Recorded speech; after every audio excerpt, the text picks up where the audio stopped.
Hey, what's up, you 40K fanatics? It's me, Casey, here with Shane in the grim dark garage studio. For a little while longer. I'm going to bring a separate microphone next time so that we don't have to be so cozy. Yeah, me and him are literally leaning over a desk right now, talking like 3 feet from each other's face. Beauty and the Tramp style. Yeah, we've already consumed all the spaghetti, all of it. It's gone. There's no more. Today, we're talking about gaming. I'm kind of new to 40K, so I started in ninth edition. So some of you old heads are going to hear a lot of stuff and be like, well, that's just like 6th or 7th or 2nd or whatever. I don't know anything about that. But as we're continuing our series of stuff for the newbies, uh, I wanted to get into what the game is about on the tabletop. What do you need? Should you expect? Because if you just go grab the ninth edition core rulebook, you've got 200 some odd pages of jargon. And we're going to try to break it down a little bit. Yes, the game of 40K is very, very elaborate, especially if you're a newcomer. I've only been in it for 2 years, and I gotta say, Shane has gotten into it very well. He's very organized, knows his stuff, and honestly, when somebody plays me and I don't know what's going on, it takes me like 10 minutes to look something up. But him, he's got a binder. He's, like I said, he's organized. He's got a binder right next to him. He grabs it, and then he just knows what he needs. Yeah, and I mean, let's start right there. What do you need? I mean, obviously you need some models. But then you start reading in the rule book and it's like there's a model and a unit and an army. So I'm going to start right there. A model is a solitary little toy soldier. A unit is one or more that go together according to your army rules, and then your army is everything you brought. Yeah, basically, Warhammer 40K works on a point system. Each model, each unit basically costs a certain amount of points, and you bring an army of a certain amount of points to a battle that you and your opponent basically handshake on. Say, we want to do 500 points. Well, we add a couple squads and a leader together. If it adds up to 500 points, you're good to go. Yeah, and the list building and the rules for a particular tournament setting and all that kind of stuff gets further into the weeds, and we'll probably get today. But as far as what you bring, so we talked about you bring your models that then become your units that then make up your army. You also need a tape measure. So if you walk into your friendly local game store and you see all this usually gray plastic on the table, one, paint your stuff. Stop being lazy. Paint your stuff. It's twice as much fun that way. Yeah, I'm going to chime in on that. I actually am not one of those pile of shamers. I actually paint all of my army. I have never once fielded a gray model or gray squad. So I can tell you, even if I have to prime it, I am not playing a gray miniature. You know what? We may be the rarest two people in the world because I haven't ever played a gray model either. And I tell you one thing: if you ever paint everything in your army and then you go play, you will at that point become too bougie to ever not. It's it's too much of a flex. And with today's products, honestly, painting your models has never been easier. Not with just primers, but honestly, they just released stuff called Speed Paint from Army Painter. Citadel has their fancy contrast paints. You basically can just dip a whole model one color and it dries and it looks good. And then you just do the base and that's it. I'm gonna have to put Casey in a headlock if we get him started on painting. It's gonna be a painting podcast. So, what else do you need? 100%. 100%. I will gripe all day. Go ahead. He's good at it too. Check it out on Instagram. Uh, so you walk in, you see all this gray plastic. You see guys with tape measures with a bunch of dice. What is going on? First of all, what kind of dice do you need to play 40K? You need regular old six-sided dice, like that you would play craps with, that you would shoot dice in the corner of ISS with. Those are the kind of dice you need, and you need a lot of them. And some of you power gamers at this stage are thinking, a D6 system, that's not a lot of granularity for balance purposes. And that brings us into the first point of like what makes 40K cook. and that is the hit wound save system. So, That is the bane of all orc players, and I will just let you know right now, if you're an orc player out of there, pay attention to this because it's going to change the models that you buy and how you play. Seriously.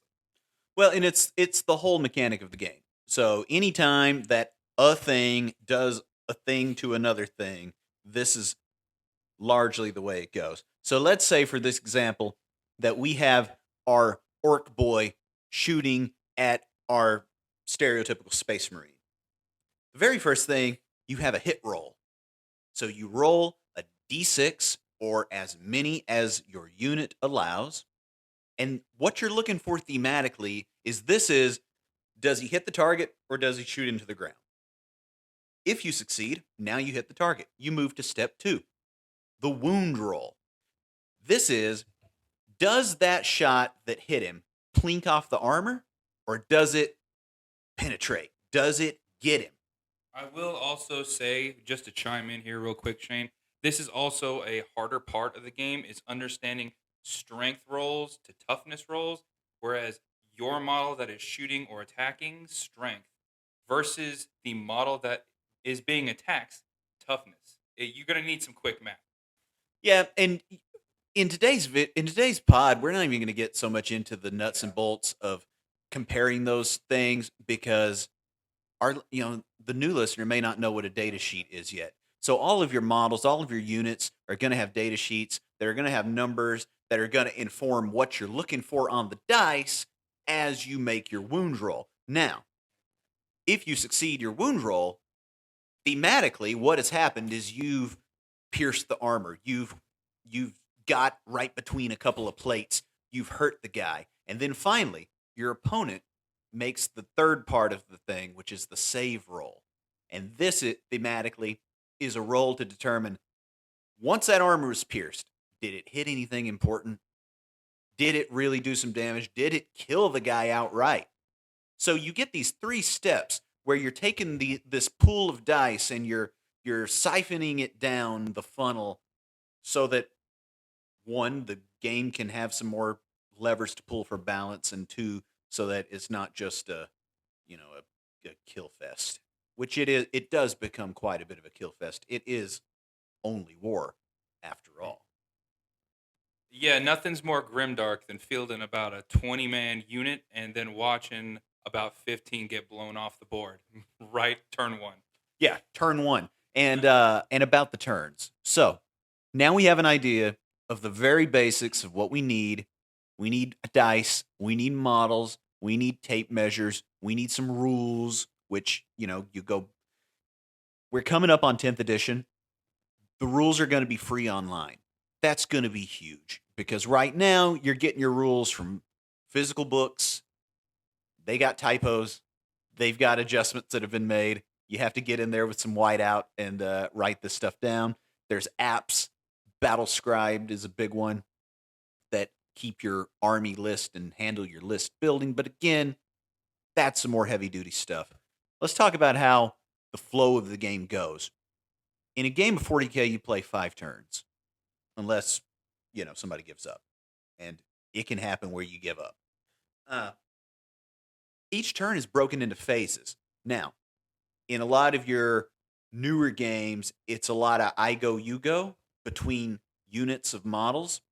In 40K, it's old school. It's I do all my stuff, my turn's over. You do all your stuff, your turn's over. That's turn one. So the whole entire turn is broken into phases, and they start off with the command phase.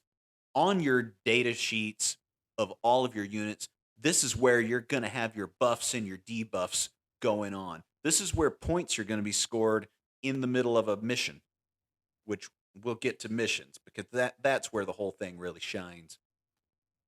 After the command phase, you go to movement. This is where you bust out the tape measure. You look on your army rules and see how far stuff moves. You move all your guys around. This is where the players say that men and boys are separated. I don't know, but that's what they tell me.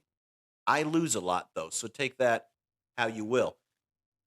After the movement, we go on to the psychic phase.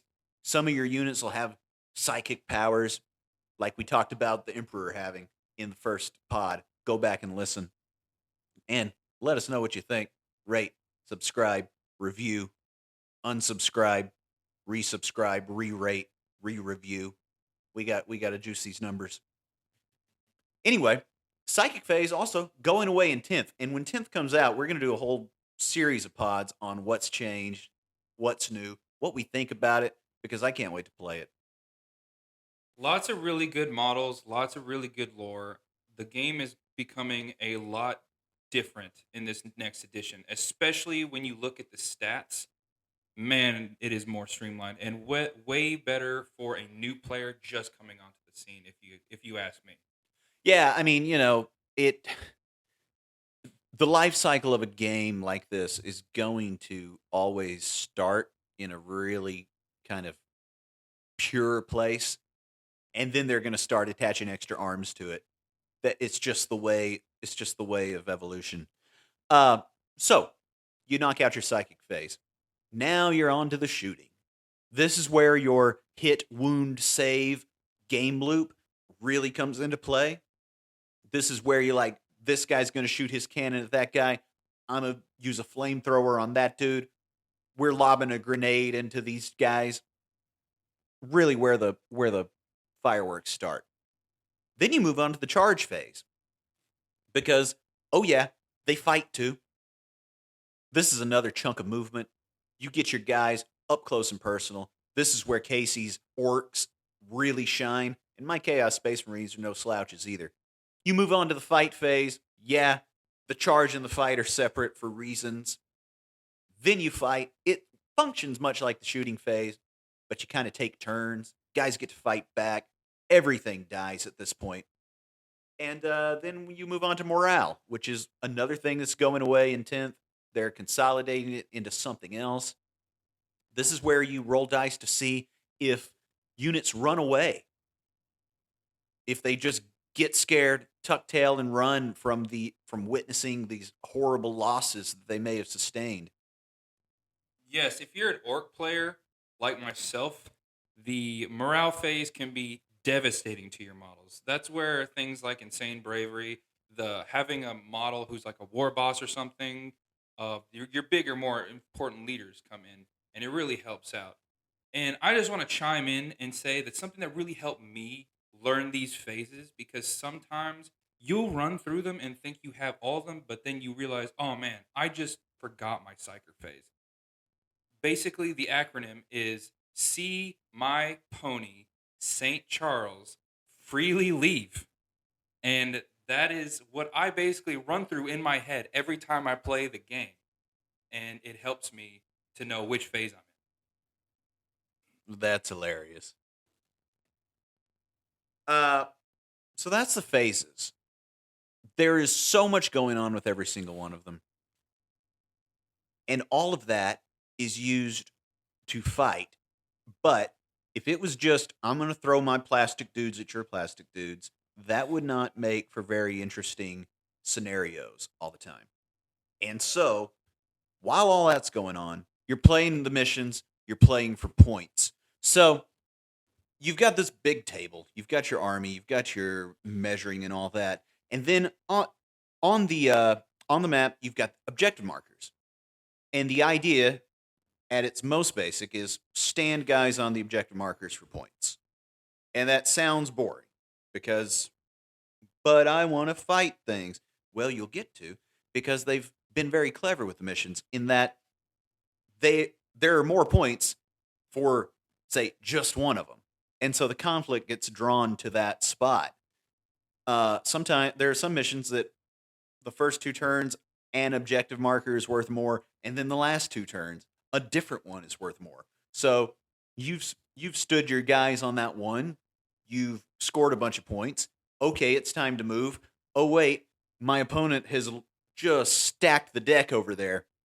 Their whole army's waiting on you, and that wait that opens up all kinds of strategic possibilities. You know, if you didn't have that, it would always be very samey same. Because, for instance, my Chaos Space Marine army, They shoot pretty good. They fight pretty good. Casey's orcs just fight. And so every single time, if it was just my guys fighting his guys, I would try to keep him at arm's length and we would run around the table backwards and shoot him. And that would be, I mean, it'd be funny, but it wouldn't be fun.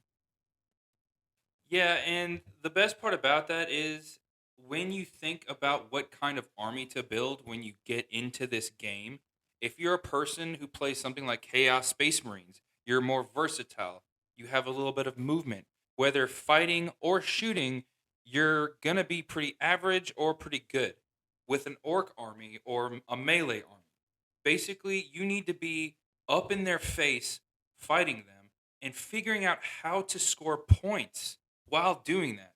So he could be shooting me before I could even come onto the objectives, and I wouldn't even get up in his face to do what I want to do. So you have something called primaries and secondaries, and that's going to help with scoring, especially if you're an army like orcs who play melee.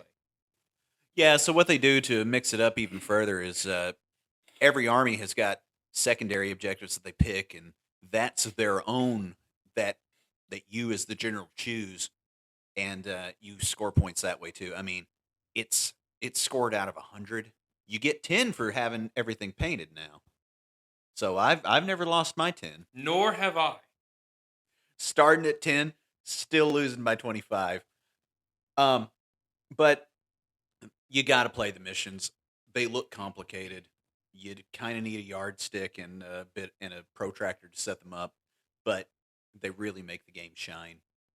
And with that, we move on to the list building and the army rules. So, if you go out and you get you a ninth edition codex, I imagine they're on sale because they're about to go the way of the, I don't know, some extinct 40K reference that I hadn't thought that far ahead about. The wrong Don. That thing.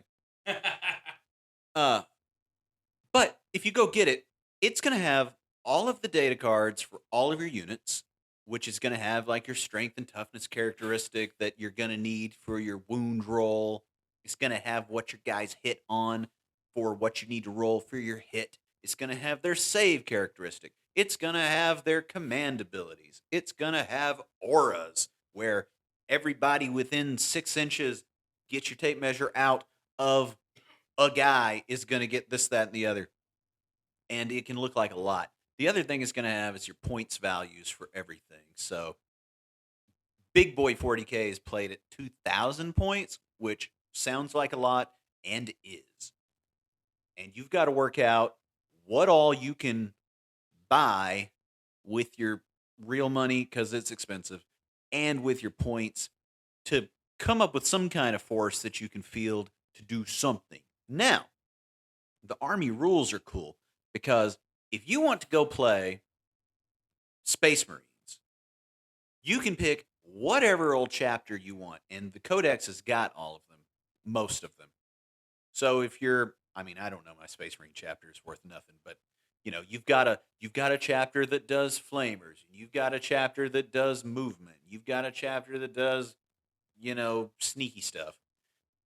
And so you end up with army rules based on what chapter you pick if everything in your army is the same bunch of dudes. So what you can't do is have orcs and space marines fight together. That would be kind of silly. The orcs would not go for that. The army rules would look silly. Some things you can do is you can have like Imperial Knight with your space marines, and that looks sick. The knights are these, you know, foot tall, just monstrosity models with all kinds of attacks and tons of wounds, because wounds is what we call hit points. Indeed, 40K can sometimes feel like it's pay to win. Honestly, it hurts being that guy who comes into a store, your regular game store, and basically you bought all your stuff off of eBay and it looks terrible. You kind of painted it. And then you've got a guy who went online, bought retail, and he bought probably the $1,000 model. And then he just wrecks you. But also, I look at it as a challenge because not only are you fighting uphill, but it makes you learn how to be a player. I've probably lost I've probably lost over 25 games. I want to say, Shane, and it can hurt, but it in the end made me a faster player and a better player. Well, I've got old Abaddon the Despoiler, and he's like a $60 model, and he's knocking down all that Forge World stuff. He's cheesy as it gets. So there's a lot of ways around, and the number one way to win is to know your army and know your army rules, and pick some stuff that makes some sense. And hopefully, we're helping you get your head just start to get your head around what you're looking at, because the first time I walked into the friendly local game store and I saw all this gray plastic and some primed and the odd painted model, and then you see the boxes on the shelf and they say all kinds of things on them, where to start is the question that you end up having. And again, if you just take the core rule book, I'm not saying you can't do it, but it's hard. Hopefully, we've given you a little bit of a primer on this. But the list building is not as bad as it looks at first. What you'll end up doing is just you're going to have the models that you have, and then you plug those into the list and see how many points that is. That's step one. Later on, if some people have 4 or 5 armies, and then they get into where they just order the $1,000 worth of plastic all at once. They build the list on the front end, order everything they want. It comes in. They send it off for somebody to paint for a couple $1,000 because they got more money than sense. But you know what? We love you too, rich person. I'm going to chime in here and say that I am just your regular schmo who also just really loves 40K, but I'm so addicted to 40K. I actually have 3 armies. And that's not to say like the big point number armies, but I do have like over 2,000 points of orcs and then 500 points of space marines and then I think 1,000 points of chaos. So I have beat down 2 out of 3 of those, I'm sure. don't model shame me right now, okay, Shane? Don't do it. There's no shame. It's just scoreboard. I mean, that's the kind of fun you can have. I was at the friendly local game store earlier today, and we were setting up the boarding actions terrain. That's a whole nother game mode. There's Kill Team, which is a skirmish game that you can use your 40K models in. So, and you need 10 models. You can really get a lot of mileage out of stuff, and it doesn't necessarily go bad. So, the last point that I had in my notes is the sort of common gripes that people have with the game of 40K. Everybody agrees the models are excellent. I mean, I don't know who's running around saying otherwise. They're super detailed, they're super sharp. I mean, they'll get right up under your fingernail and just stab you. They look good. They really do. They look good, they paint up great. The lore, come to us for lore, is so good. But a common gripe you hear about the game is that Games Workshop is always tinkering with the game. And people say things like, well, just as soon as I get my army together, they change the rules and then my army's no good anymore. It's like, well, that's hyperbole. Your army is still good. You can still bring out whatever old model you want most of the time. Some stuff does kind of get phased out, but it usually gets phased back in. And when it gets phased back in, it usually comes back with a new model. And let me tell you, if you're a fan of whatever that character was, you're gonna want the new model anyway. Which is, I think, a really good point to hit on for 10th edition. For them to be putting out the rules for free, that is a huge flex because in the past, you would have to not only collect your models, you would also have to buy the core rule book. And then, if you couldn't borrow it from somebody, then your army codex on top of it. And I think the rule book is like $40 and the army rule book's like $30 to $40 on top of that. And honestly, that's when I think that if you are really wanting to get into this game, try Floorhammer first. Take the rule book, take your codex, get a couple of models with your buddy. If your brothers, if your cousins, coworkers, just play together on a floor or box, table, whatever you have, and then just practice. Get some practical stuff in before you end up going to the friendly local game store, coming to a guy with like some people in our community who've been playing since the 80s and knows every single thing about the game. Yeah, as a noob, it is easy to get your head kicked in. But I tell you what, I got an idea for another pod, and it's how do you actually get started? And I got some ideas. I got some ideas. People, stay tuned, like and subscribe for more stuff. But back to the gripes and complaints that people have, which is, you know, I don't know. I play Dungeons and Dragons too, and people love to complain about that. And I think that maybe it's people like to fuss. I know I could fuss sometimes, but on stuff that is fun with your friends, I like to encourage everybody to do more of that. Have more fun with your friends. Because, I mean, once you're there, it's. I played a guy the other day. We were trying to play 1,000 points. He said, I got 2,000 points. I come up with a list, but it would probably be more like 1,200 points. I'm like, that's fine. Make it 1,200 points. We're not playing for money. And so he made it 1,200 points, and he won by like 2 points out of 100. It was close. It was competitive. It was good. And I'm like, 200 points didn't even matter in this case. And the most important thing is we had fun. Again, the changing of the rules often. One, I think that if you're the type that gets upset because they change the rules too often, like one, they're trying to balance the game. They're trying to help you because some stuff gets broken as it is a big, sprawling, complicated thing. Two, maybe you're not playing often enough because I'm trying to play once, maybe twice a week, and I'm getting 4 or 5 games in between things changing at all. And we're talking about little stuff like a point here or a point there for a unit or on a mission, like little incidental stuff that even if you missed it, if you and your opponent missed that balance change, it's not gonna, you're not gonna notice. 100%. A lot about it is really consistency and frequency. Getting into this game is going to make it more fun the more times you play because, I mean, I've only been in the hobby for a little over 2 years now. And I used to probably for a whole year get a game in a year. So that's maybe 12 in a year.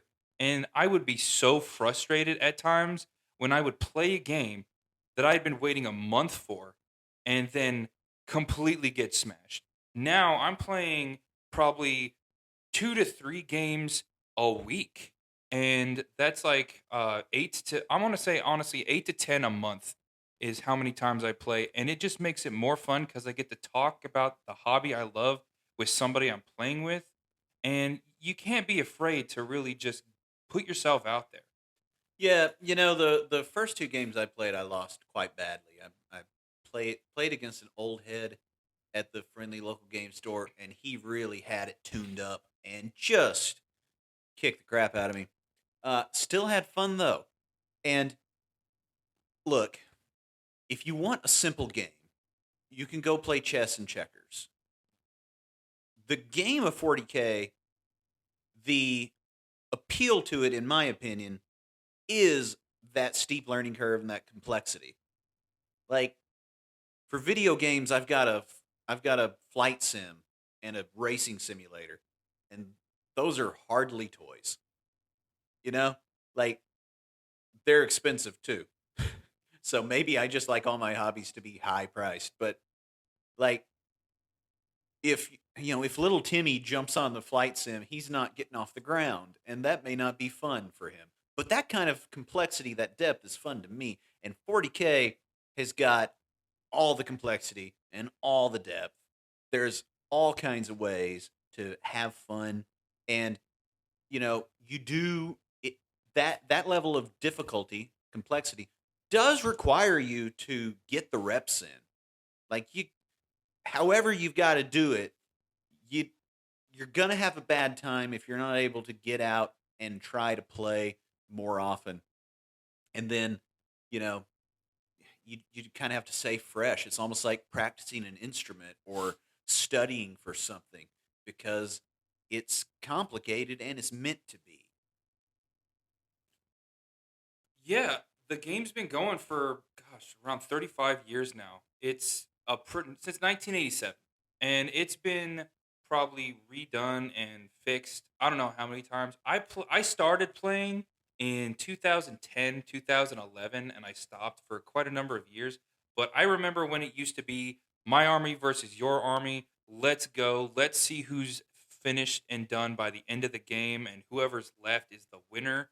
Now you've got objectives, you've got different army rules, you've got detachments where you can bring in loyal armies from other factions together with your army and fight another army. I mean, the rule system is complicated, but the more you practice and the more you learn on top of it, the more you are going to feel satisfied with yourself and just enjoy the game even more.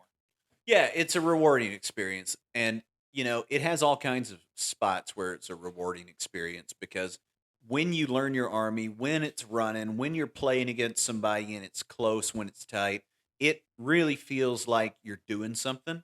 Just like it feels like you're doing something when you've painted them all up. There's a sense of accomplishment.